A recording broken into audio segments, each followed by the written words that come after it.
December 25th, 1993. Disregard the date that shows on the film. It's not true. And that's not true. And we're going to open our gifts pretty soon, but before that I'm going to share a little story.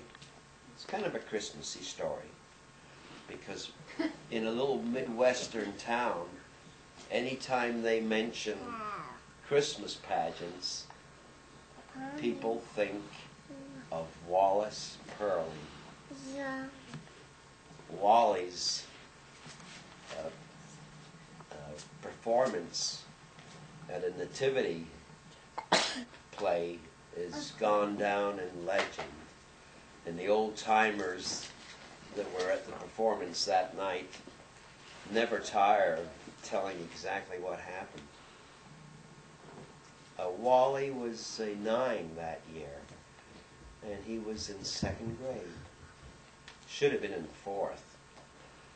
And the town folk knew that Wally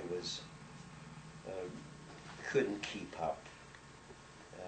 He was sort of slow and physically and mentally, but he was a good kid. He was just a real nice kid, a helpful kid, friendly kid, and he was always the protector of the underdog. And Wally wanted to be a shepherd that year in the play, but Miss Lombard, who was in charge of the pageant, thought he'd be good for the town, for the innkeeper. And he didn't have too many lines to learn. And besides, with Wally's size, it would have made the refusal of lodging more acceptable.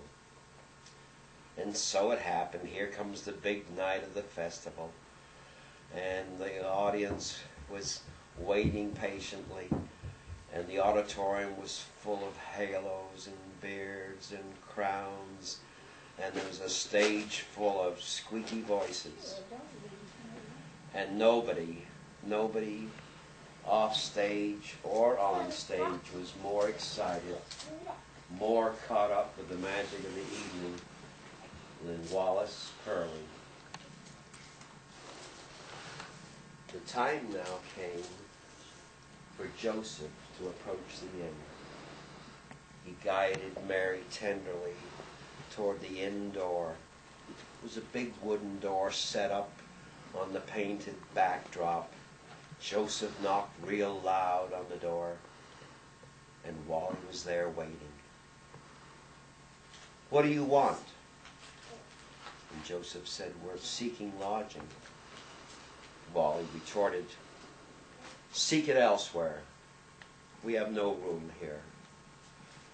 Joseph said, "We've looked everywhere and just can't find any lodging anywhere. We're so tired. We have no room at this inn." And Joseph said, "My name is Joseph, and this is my wife Mary, and she's heavy with child, and we've come such a long way, and she's so very, very tired. Surely you must have some little corner that we can have." Suddenly the innkeeper relaxed his stiff stance, and he looked down at Mary, and a frown of concern came to his brow, and unmistakably there was tears in his eyes. And there was a long pause. He said, "No, be gone." Joseph held Mary. Mary put her head on Joseph's shoulder, and they started to turn away from the inn. But the innkeeper didn't go back into the inn. Suddenly, this Christmas pageant became different than any other. Wally called out, shouted, "Joseph, come back. Don't go. bring Mary back. You can have my room. Some people thought the pageant had been ruined, but there was more, many, many more, that thought it was the most Christmassy Christmas pageant they'd ever seen. Hey, you guys have a Merry Christmas now. Hey, and it's time to open packages. Here's my first one. Very narrow. No.